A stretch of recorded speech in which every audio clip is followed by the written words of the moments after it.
საპატრულო პოლიციამ თაღლითური სქემა გაშიფრა, დაკავებულია 2 ადამიანი. გამოძიების ინფორმაციით ბრალდებულები წინასწარ შერჩეულ ადგილებში ავტოსაგზაო შეჯახებების პროვოცირებას ახდენდნენ. ზიანის სანაცვლოდ კი მძღოლებს და სადაზღვევო კომპანიებს დიდი ოდენობით თანხას სცალობდნენ. საქმე ეხება ათობით დაზარალებულს. გივი კუჭავას სიუჟეტი.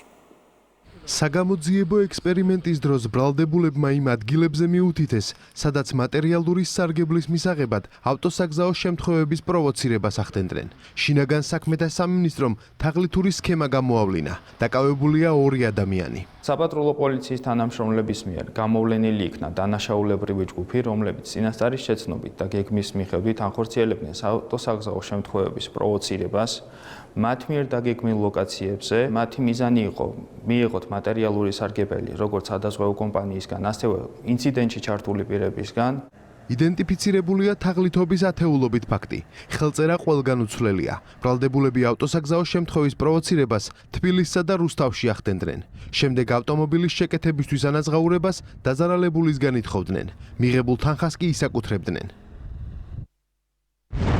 მივიდიოდი მანქანით და მოხდა სატრანსპორტო ავარია, როდესაც დავზარალდი მე. და როგორც შემდეგ გაირკვა, მე იყო რაღაც თაღლითური მაქინაციები და მე ვიყავი ერთ-ერთი დაზარალებული. ზარალი შეაფასა $2,900.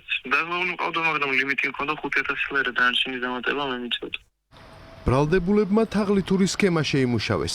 შეარჩიეს ადგილები, სადაც საკუთარი ავტომობილით ხელოვნურად ქმნიდნენ ვითარებას, თითქოს ავტოსაგზაო შემთხვევა დაზარალებულის ბრალი იყო. რის შედეგადაც ბრალდებულებმა მძღოლებისგან და სადაზღვევო კომპანიებისგან დიდი ოდენობით თანხა უკანონოდ მიიღეს. რუსთავში ბრალდებულებმა ფინანსური სარგებლის მოტყუებით მიღების მიზნით მათივე სარგებლობაში არსებული ავტომობილი განზრახ შეაჯახეს დაზარალებულის ავტომობილს. აღნიშნული ქმედებით ბრალდებულებმა ხელოვნურად შექმნეს ვითარება, რომლის მიხედვითაც თითქოს და საგზაო სატრანსპორტო შემთხვევა დაზარალებულის ბრალეულობით იყო გამოწვეული. მიმდინარე წლის განმავლობაში ბრალდებულებს სავარაუდოდ იდენტური დანაშაულებრივი სქემის გამოყენებით საგზაო სატრანსპორტო შემთხვევების 63 ფაქტი უფიქსირდებათ.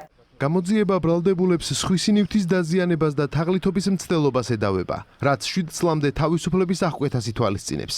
დაკავებულებს აღკვეთის ღონისძიების სახით პატიმრობა უკვე შეეფარდათ. ადვოკატები კომენტარისგან თავს იკავებენ. დანაშაულებრივ სქემაში ჩართული სხვა პირების გამოსავლენად საგამოძიებო მოქმედებები გრძელდება.